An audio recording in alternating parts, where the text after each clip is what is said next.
I'm skipping to the beat of a heart that's sweet on finding home.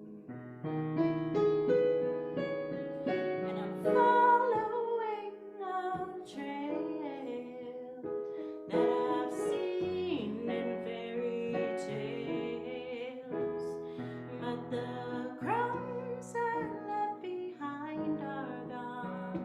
So I'm trusting in my feet, and I'm skipping to a beat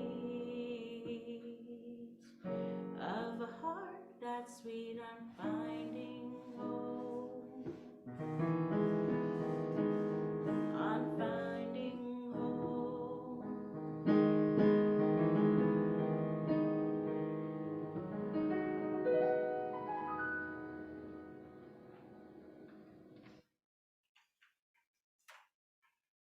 Thanks.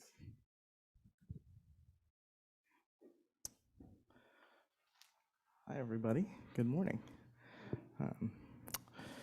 It's good to see you all here.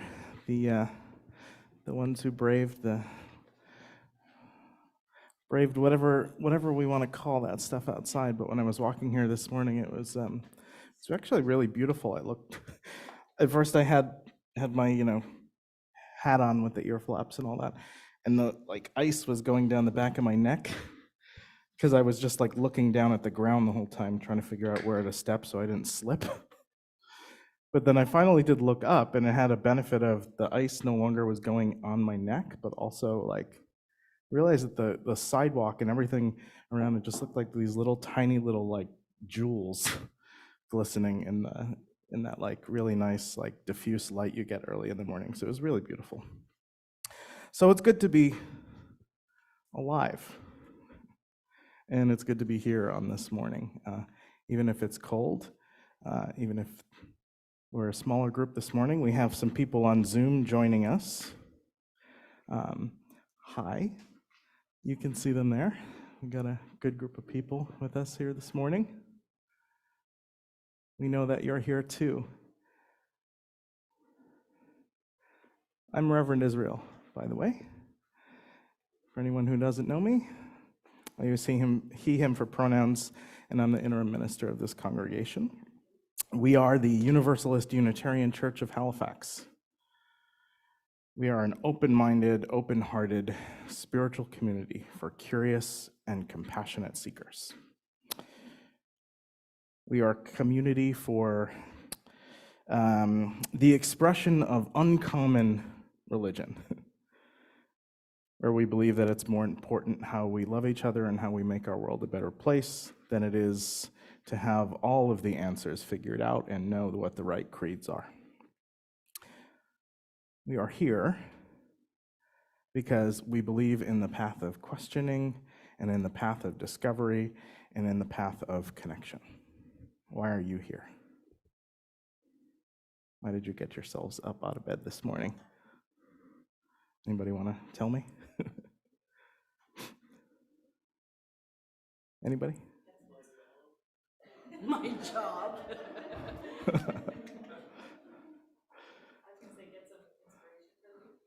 Okay. Here to find inspiration for the week. Anybody else?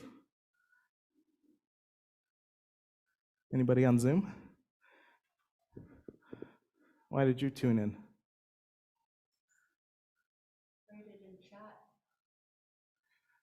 You can put it in the chat, yeah. It's my Sunday ritual. Faith said it's her Sunday ritual.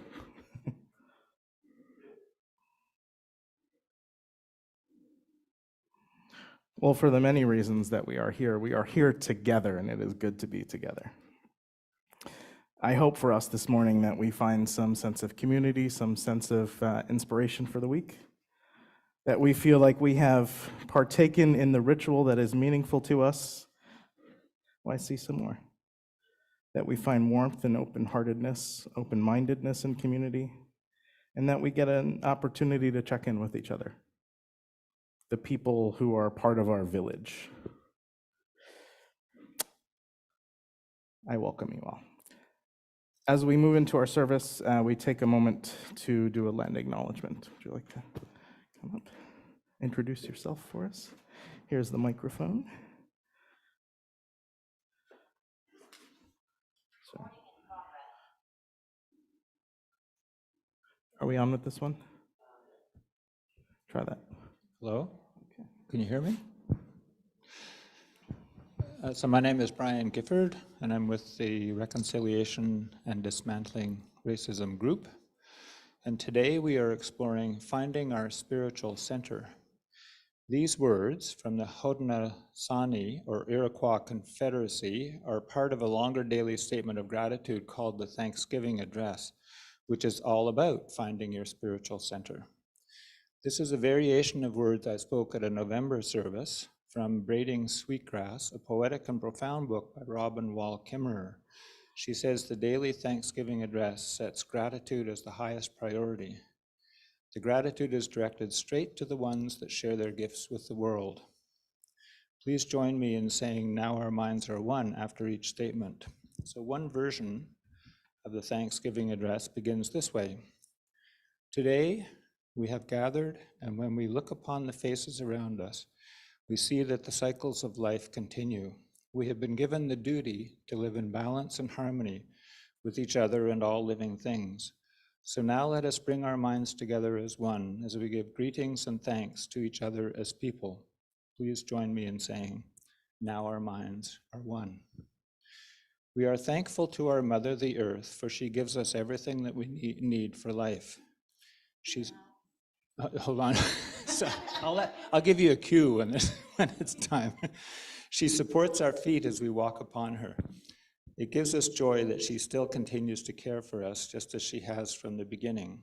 To our Mother, we send thanksgiving, love, and respect. Now our minds are one. Now I have to figure out how to turn the page. So the Thanksgiving address, which is very long, ends this way. Now we turn our thoughts to the Creator, the Great Spirit, and send our greetings and our thanks for all the gifts of creation. Everything we need to live a good life is here on Mother Earth. Let us pile up our thanks like a heap of flowers on a blanket. We will each take a corner and toss it high into the sky. So our thanks should be as rich as the gifts of the world that shower down upon us. For all the love that is around us, we gather our minds together as one and send our choicest words of greetings and thanks to the Creator in whatever form you are comfortable with. Please join me. Now our minds are one. Thank you.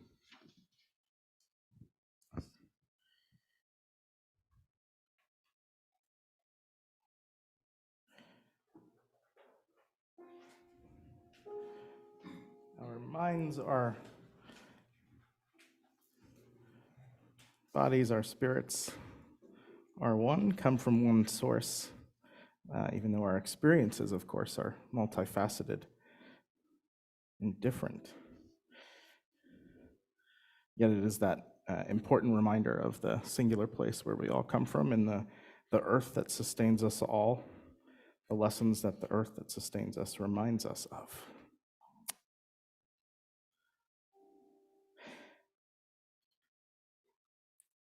And to remind ourselves of our presence with each other, why don't you take a moment now to say hello to the people nearby you, to recognize that we need each other, and to recognize our inherent sameness, even though we have differences of experiences.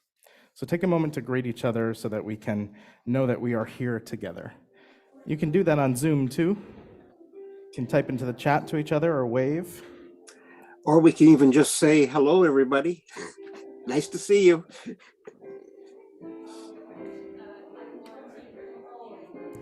And you, Scott.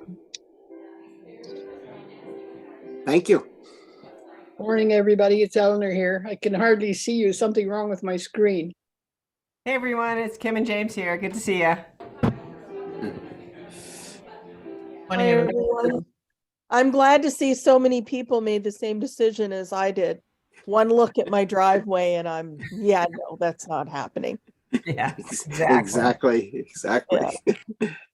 This is my first time on Zoom since last year sometime, like last school year sometime. Wow. Hmm. Glad you made it. Like Yeah, 21 participants. Yeah. Hello, Sylvia. Hello, everybody. Hi, hi, Let's- Hello, everyone. When you're ready. hello, Now Nora. that we have acknowledged each other's Hi, presence and Sylvia. the community that we are with, we acknowledge the beauty of being here together by singing our gathering song Here Together on the back of the slip of paper that you got. I'm going to sing the first part.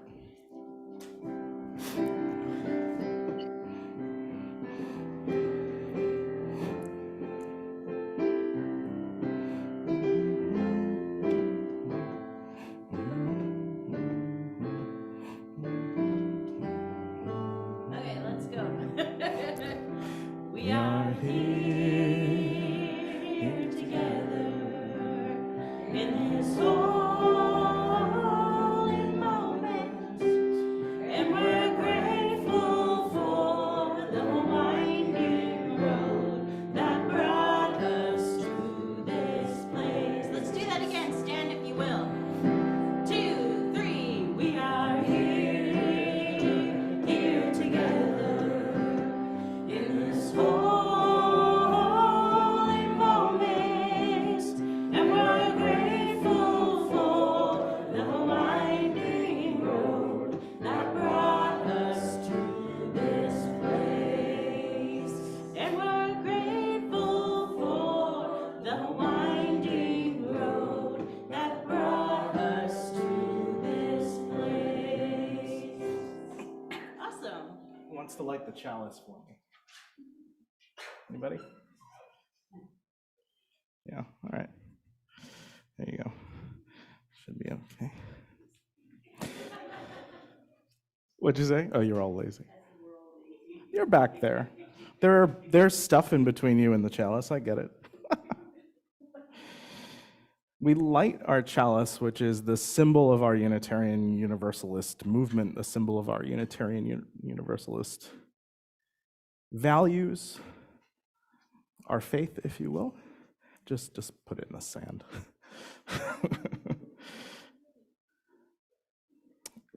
It's a simple thing to light a candle in a footed vessel. It's just a candle, but it's so much more for us because it reminds us of who we are. It reminds us of who we are. So today, let this light be a reminder to us of that big flash of light that happened at the beginning when things came into existence. However you want to conceive that big flash of light, whatever story or metaphor or scientific explanation you want to use to remember that big flash of light that happened at the beginning, when everything that is was all in one point and started to go out, reminding us that everything we need is already here in this place, that we have everything we need here together and out there as well.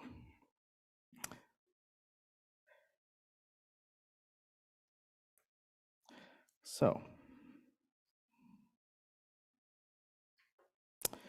I'm going to tell you a story right now, this morning. But first, our theme this month, which I might have mentioned last week, is finding our center. Finding our center meaning finding the place in ourselves that feels like home, where everything feels not right, but where you feel like yourself, where you feel grounded, where you feel solid, where you feel like you know who you are, even if that you is always changing, and if you're always trying to improve yourself or make your life different in some way or more exciting or challenging, even if there are things around you that you are building up or if you have goals, right? It's not about staying the same, it's about finding that place that kind of persists, that endures within you, that stays within you for your whole life. There's a saying that says that that you are now the ages, every single age that you have ever been. They're all sort of accumulated in you. That little child, that 2-year-old who wanted to throw a tantrum in the morning because they didn't get the thing that they wanted, that adolescent who questioned everything, that young adult who was excited for everything that they would experience in life, or terrified of everything that they might experience. The middle-aged person who wondered, what have I been doing with my life, and how will I use the rest of my time? The older person who looks back and reflects on what you have done and wonders what you will do with the rest of your time, and wonders what your legacy will be. You are all of those things all at the same time. And there is a thread, I think, if you look through that in your life. And perhaps even a thread that has existed since before you were born and will continue after your consciousness has ended. That's what it means to sort of think about or find your center, to think about that thing that is always there. Today, we're going to think a little bit about, too, just how you are. Each of us is perfect, just the way we are.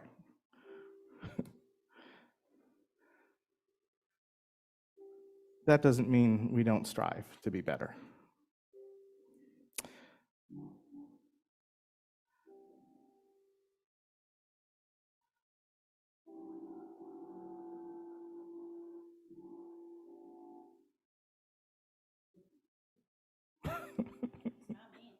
Okay.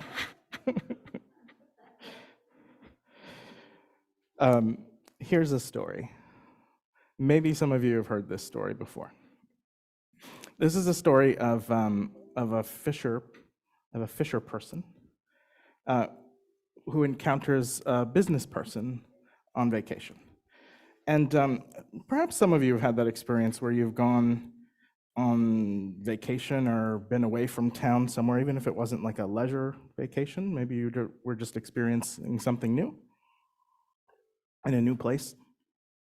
And I know for me, when I go away and things are new, I find that stimulating, but it also helps me to really pay attention and notice the things that are different and appreciate them as if I'm experiencing them for the first time. And a lot of people tend to have like realizations about themselves when they go away, especially when it's a vacation. I don't know if anyone's ever experienced something like that, like where you've taken a trip and you've gone somewhere and you think you finally have that expansive space to think about your life and ask those big questions of yourself of like, what am I doing with this time, and how can I be happier, and why don't I just live a more simple life? Maybe that would make me happy. Or you think about all the things you're missing when you're going to work or doing all those various things you do in your life. Or maybe you just stop and appreciate the delicious food that you're having or something like that. So this is a story about a business person who went on a trip, but they had a hard time sort of leaving behind their work.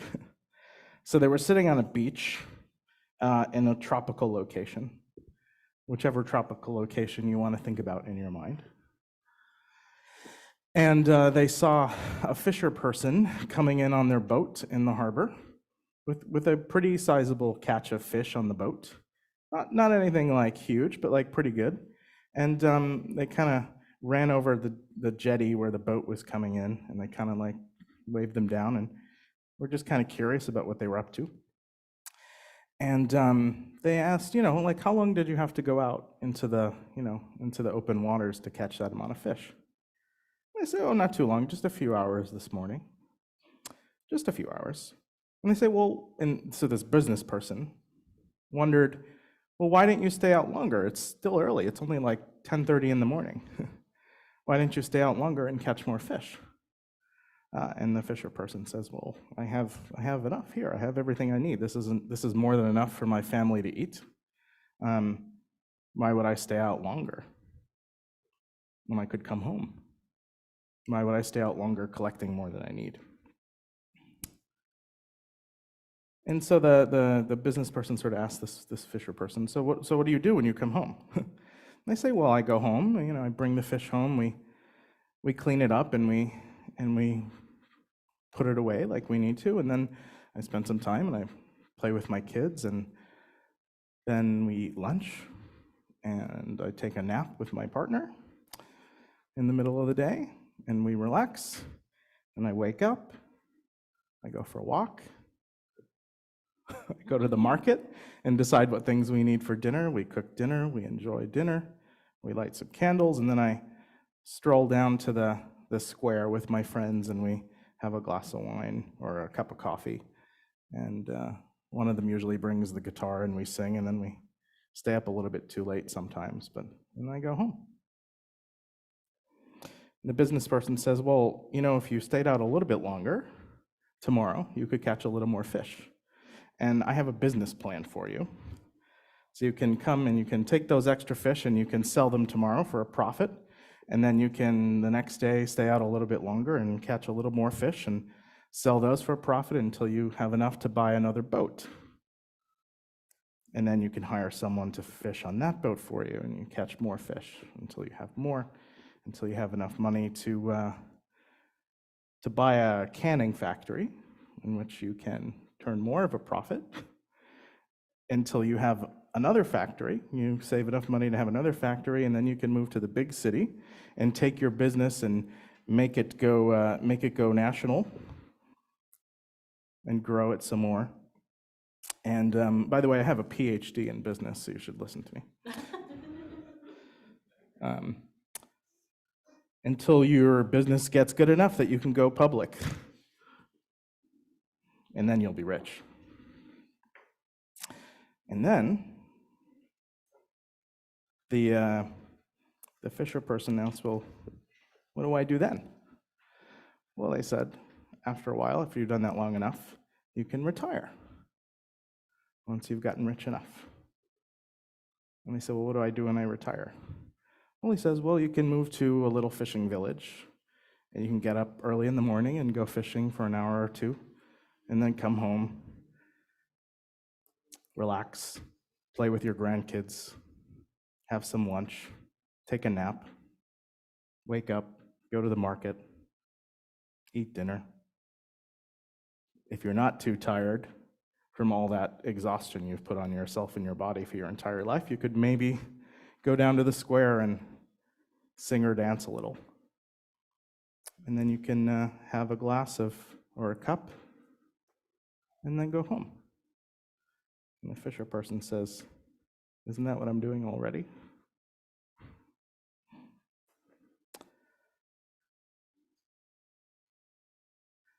So maybe you predicted where that story was going. And the point is pretty simple. That sometimes we have everything we need already, and sometimes that's not enough, or sometimes we don't realize it's enough. And an overly simplistic story doesn't necessarily explain everything in our lives, right? It's okay, I'm not saying there's anything wrong with having goals or wanting to improve your life or even needing to make more money to be more comfortable in life. That's not the lesson that I'm trying to present for us today. But I'm asking us just to take a little bit of time this morning to think about and reflect on the ways that we have what we need already in our lives, the ways in which we have what we need already. The things within us that are beautiful just the way they are, and that we need to take the time a little more often to appreciate what we do have within us, the abilities or the situations that we're in.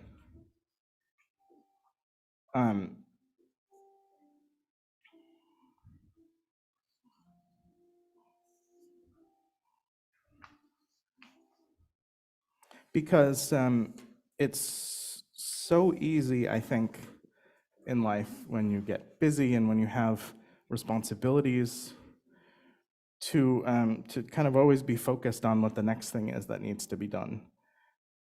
Whether that is fixing something in your house or fixing something in yourself, or in January when people around you are making resolutions about ways they want to improve themselves. It can feel like we're always on this sort of ladder in life where you have to keep going to the next rung and until you get to one, the top one, and you look around and you say, okay, I guess this is it. I guess I climbed to where I was supposed to, but what do I do now? And now I'm just like, my arms are tired and I'm up here and it's cold and it's windy, but I was down there on the ground where it was nice and in the nice soft grass with the flowers already before. And so why did I climb up here to the top of this rung? I think I asked myself that question when I graduated from grad school. So let's sing. Let's take a moment to sing before we move on. This is a song that is new to us. I don't know if any of you have heard it before. The lyrics are very simple. It's not in the hymnal. It's called What We Need Is Here. Jessica, do you want to teach us the two parts? There's really just two parts. And the lyrics are What We Need Is Here. Yeah, so I'll just sing it, and when you feel comfortable, you can join in. Yeah, there's two parts. What we need is here. What we need is here. I'll do it again. What we need is here. What we need is here. What we need is here. What we need is here. What we need is here. What we need is here. What we need is here. What we need is here.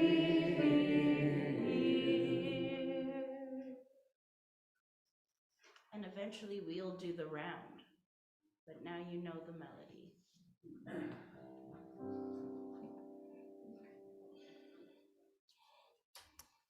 Let's take some time to remind ourselves of why we come together in community, to find what we need in the people that we are gathered here with, to find what we need in the simple act of sharing and witnessing each other's stories, to remind ourselves that we're not alone, even if it feels that way sometimes. So I ask you to take some time just to think about, to feel what's on your heart this morning. It might be something in your head that has been bothering you, something that you're anxious about. We all come here with lots of different stuff. We might be feeling buzzing in our head. We might be feeling something like heaviness in our hearts. It's more of a feeling than a thought. A feeling of a weight or of a brokenness. A deep sadness.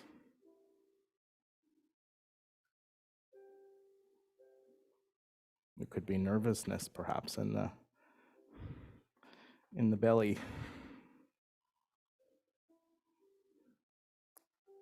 Anticipation.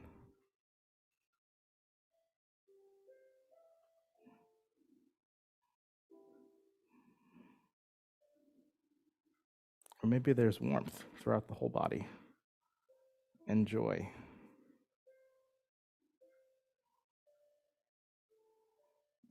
Maybe there's that little tingling sense of peace.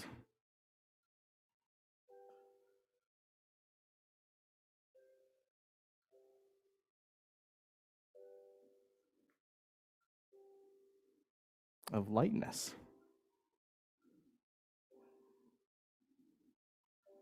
Of warmth flowing throughout the body.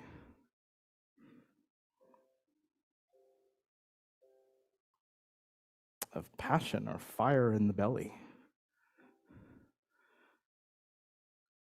Reminding us of the joy of life, the beauty of life.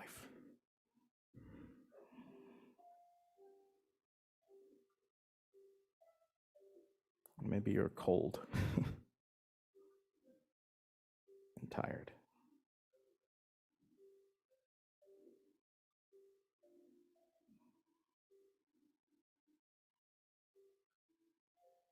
However you woke up here this morning,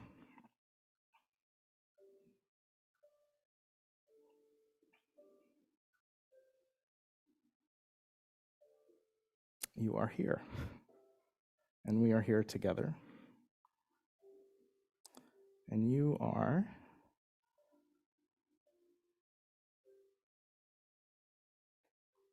needed here. You are, even if it doesn't feel that way, perfect just the way you are.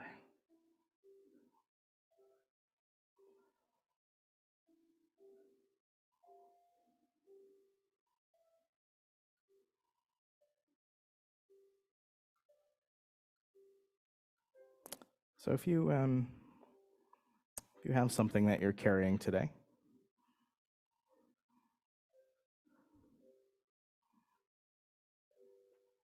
I do invite you to share it with us. We share things together in community because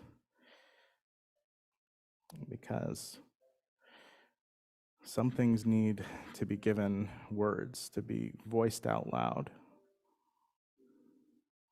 either because we need help or because we just want people to know what's going on in our lives, because we have a commitment to ourselves in our life that we need to say out loud so it feels more real. Or maybe we have a joy that we want to share. So if anyone has something on their heart that they brought here with them this morning, I invite you to come and take a stone and drop it into the well here. This is our well of community, the place where we gather and where we hold each other. Like a nice warm, comforting bath.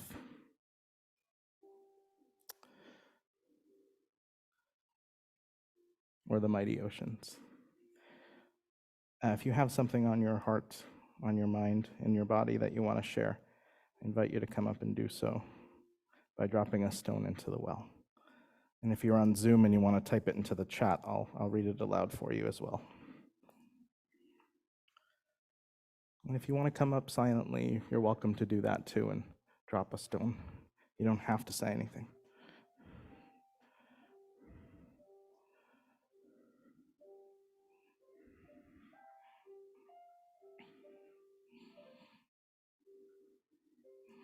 Pam, I think, is happy to report that she finally got a new door on her house, which was broken into over a year ago. It took until now to finally get the door replaced. 383 days.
for all of the things that weigh us down,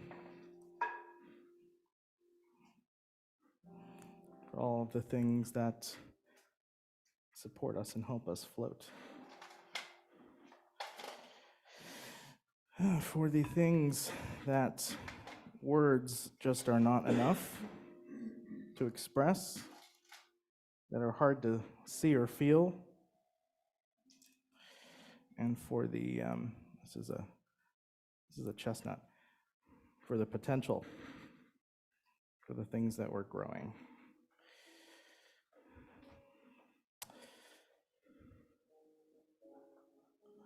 Oh, you want to say something too, Shripad?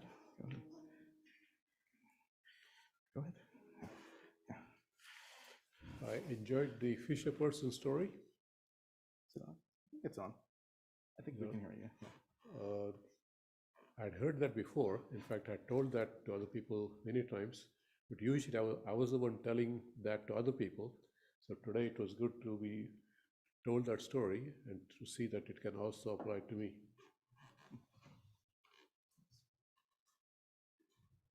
And Shripad is a professor of business, right? Yes. So.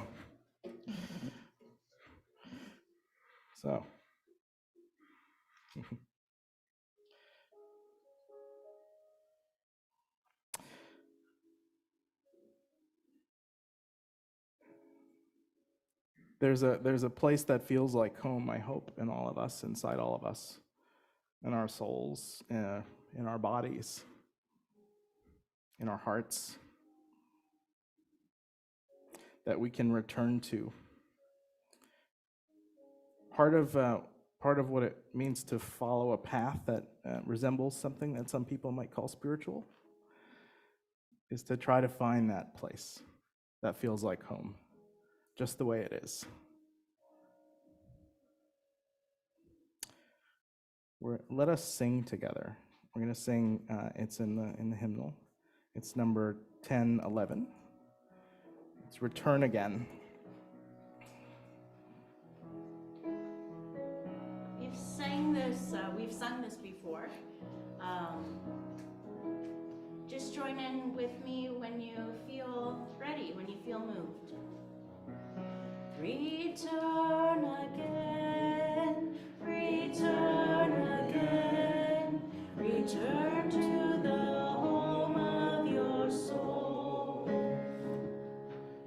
Return again, return again, return to the home of your soul. Number 2, return to who you are, return to what you are, return to where you are, born and reborn again, return again, return again, return to the home of your soul. Return again, return again, return to the home of your soul. Number 2. Return to who you are, return to what you are, return to where you are, born and reborn again. Everyone, return again, return again, return to the home of your soul.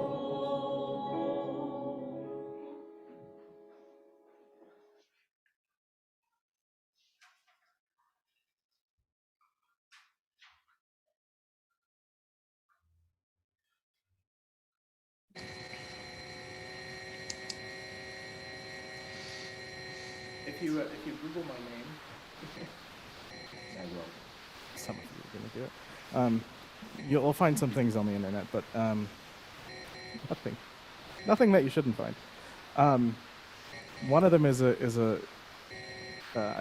did a service program called Food Corps, and I gave a talk one time about it's called Foods That Make Me Cry. And I talked about this experience of having a pain au chocolat at this bakery in Quebec City. And if you're feeling like watching it, maybe go and watch it at some point. But I'm not going to tell you that story per se, but just to kind of reflect back on that thing that I said in the beginning of, if you've ever gone on a trip and you've had that like expansiveness to like take some time to connect with what's really important to you. One of the things that is most common to hear from a dying person is that they regret not being true to themselves. Is one of the most common things you will hear at the side of someone who's dying. Other than "I love you" and things like that too, of course. So what I'm trying to do in my life is to not get to that point where I say I regret not being true to myself.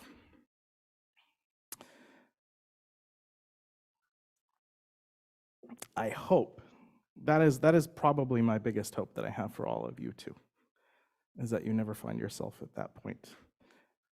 Because we have just these moments.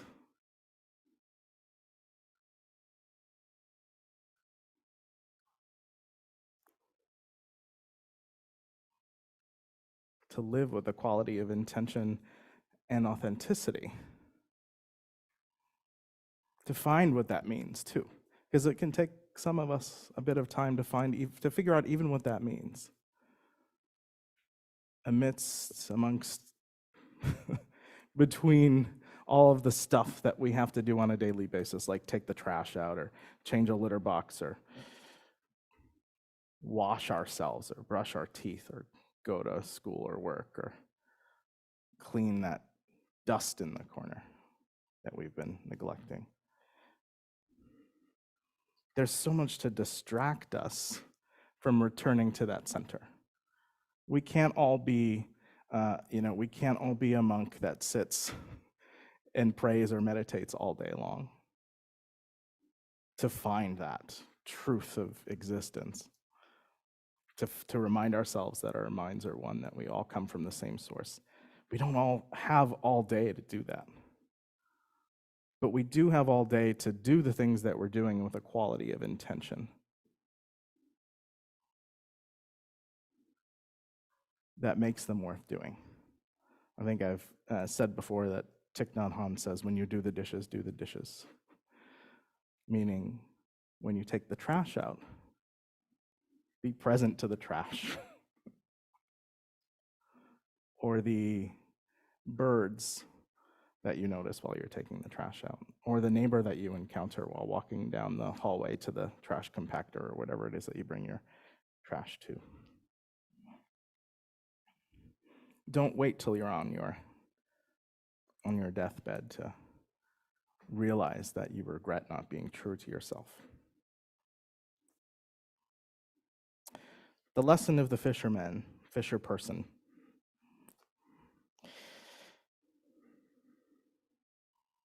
Many of us Unitarian Universalists try to be the smartest person in the room. That's a common thing amongst you use. Or like at least the most critical person in the room. Because we are a group of people that tends to be questioning and tends to be proud of our intelligence. I'm not saying that I think you are smarter than any other group of people. But that's something that I think a lot of you take pride in, is their critical thinking and their ability to think about the world. I've given up on that a long time ago, especially being a minister in a UU congregation, because there's usually somebody who has more education than me in the room and more life experience. And so I don't try to be the smartest person in the room or say the best thing. I just try to say the most obvious thing that comes to mind. Like, we have just these moments to make all of this count. And we have each other, which is really important, I think. Because, well, Shripad, you might be a professor of business, or what was it that you taught again? Remind me. What was it that you taught again? Remind me.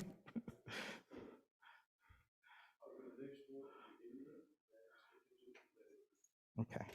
Organizational behavior and strategic management. And Colin, what's your field again? Your business. Okay. Your field. You. What did you? You were a researcher, though, right? Yeah. Okay. Yeah. Hydrogen process. Okay. And you're a singer. And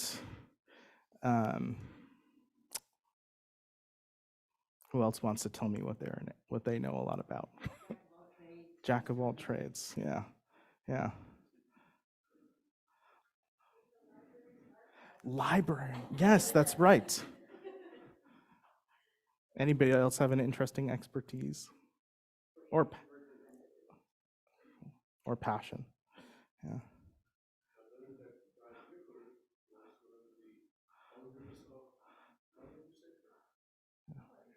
Yeah.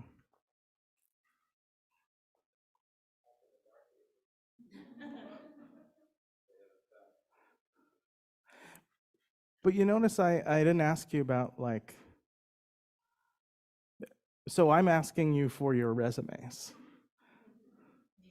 right? In a sense. But I haven't asked you anything about what somebody might say for a eulogy at your funeral when you die. Those soft skills, those things that are about the people that you love and connect with and the connections you have made in your life. And those are just as important. I might argue they're more important. And that's kind of what I'm getting at. So what I'd like us to do is I'm going to invite you to take some time now to connect with each other about these things. You have some questions on the back of your paper that you got when you came in here. If anyone wants to say out loud in a word or two, what are the things that you need to return to that you identified, or the things that have helped you return to what you need to return to? Or just anything that came up. There's a word or a phrase. You can, Zoom folks, you can type it into the chat too.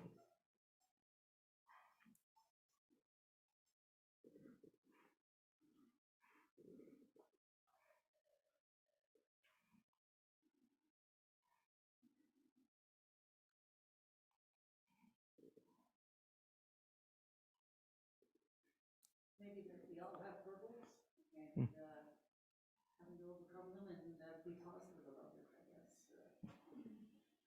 Yeah. Hopefully there's a bright light on the other side.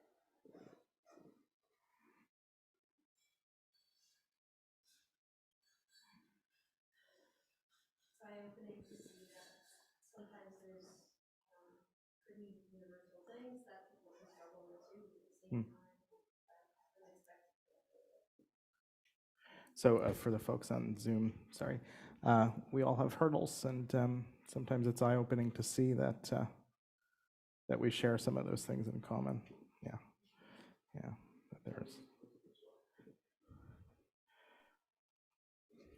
We have a comment from Zoom: community and reaching out for help. We're two in our group. So as you go from here today, I invite you to keep thinking about these questions, and we'll return to them next week, and we'll also look at this finding our center in some other ways as well,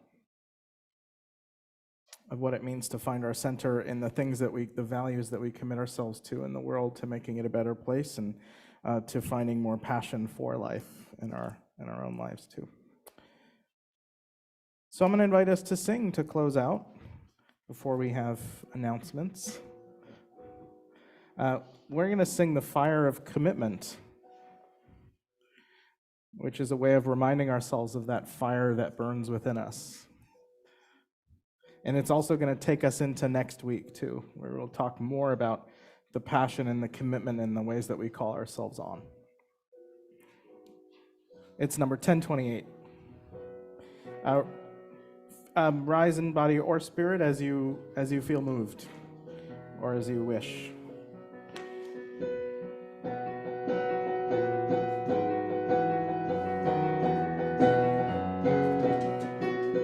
From the light of days, remember, burns a beacon bright and clear, guiding hands and hearts and spirits into face and flight from fear.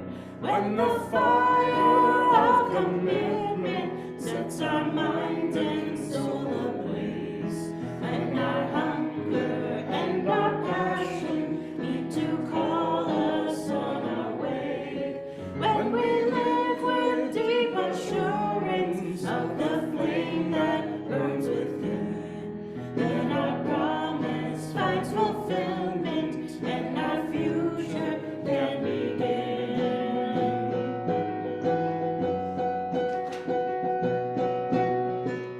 From the stories of our living brings a song both brave and free, calling pilgrims still to witness to the life of liberty.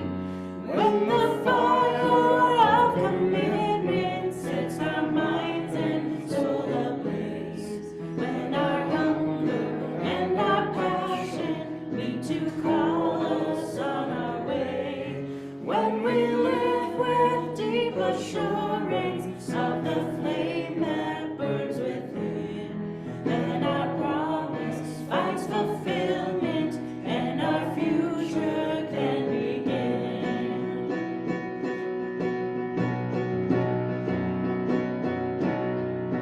From the dreams of youthful vision comes a new prophetic voice, which demands a deeper justice built by our courageous choice. When the fire of commitment sets our minds and soul ablaze, when our hunger and our passion needs to call us on our way, when we live with deep assurance of the flame that burns within, then our promise finds fulfillment and our future can begin.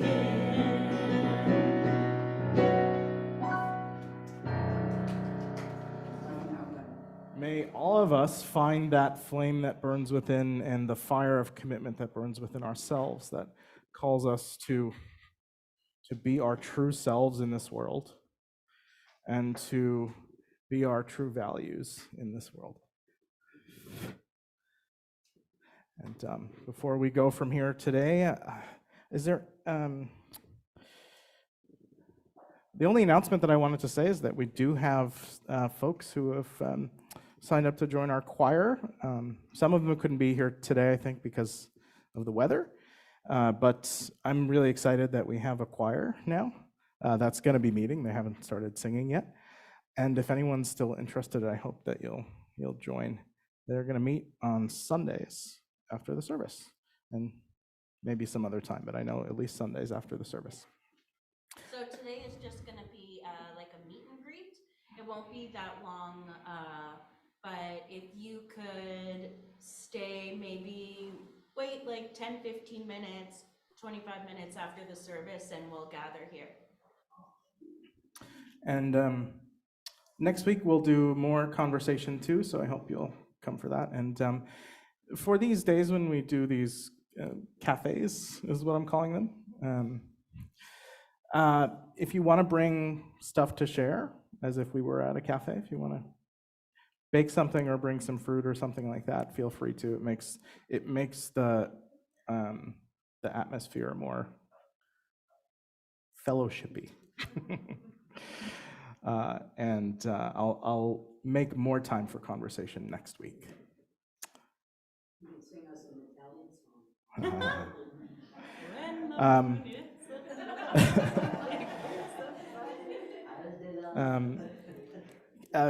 Kath, would you help me pass the baskets for the offering? The offering this week is our Share the Plate. we are sharing it with, why am I forgetting the name? Pam, can you type it into the chat for me? The name of the organization? I'm so sorry, I'm forgetting.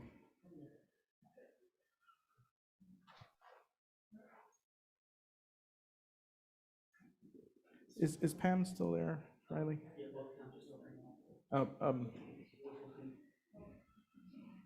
I'd have to look it up. I don't remember. I can look it up in the email. Hang on. Is it Shelter Nova Scotia? I'm not sure. It's right here in this. Yeah, Shelter Nova Scotia. Yeah. Shelter Nova Scotia. Thank you so much, Pam. So I know that they provide not only housing but other really needed services for people who are unhoused, but also to help in other ways other than just providing housing. So we're sharing our offering today with them.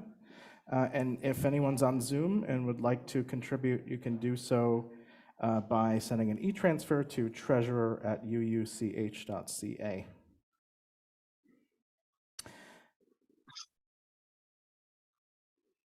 Let's sing ourselves out one more time. It was good to be together today. Here together, the final portion. We have spent time together. 1, 2, 3. We have spent time together, and these holy moments give us strength to go down the winding road until we meet again. Stand with me.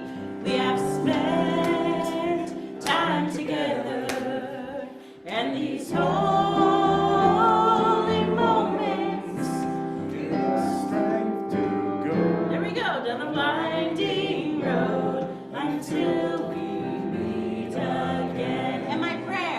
And my prayer for you is a peace that's true until we meet again.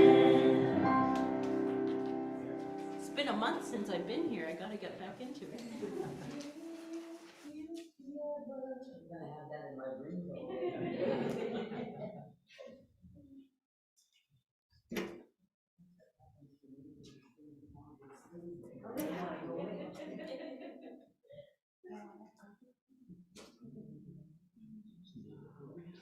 No, not at all. So you guys can get a copy or Pam, I have finished preparing that file regarding that report for our grant from Accessibility, Oh, yeah. and I'm going to put it into Dropbox. Is that okay? Can you get it out of Dropbox? Yeah, I think so. If not, I can sign up for another account. I haven't used Dropbox forever. What I'm going to do is I'm going to send it to you and to Marilyn and to Troy. Okay. So you may need to sign the actual form, and I've actually the covering letter I've written in Troy's name. Okay. So you can take a look at it and see if it looks okay to you. Okay. I'll do that. I'll do that before the end of the day today. Okay. Good. And can I just say one thing before we go away? I sent it to Elder instead of everybody. Philip Wells, who has been a member of this church for a very long time, is in Dartmouth General. He went in on Wednesday and he's still there, and we don't really know what the expectations are, but I just wanted to let you know that.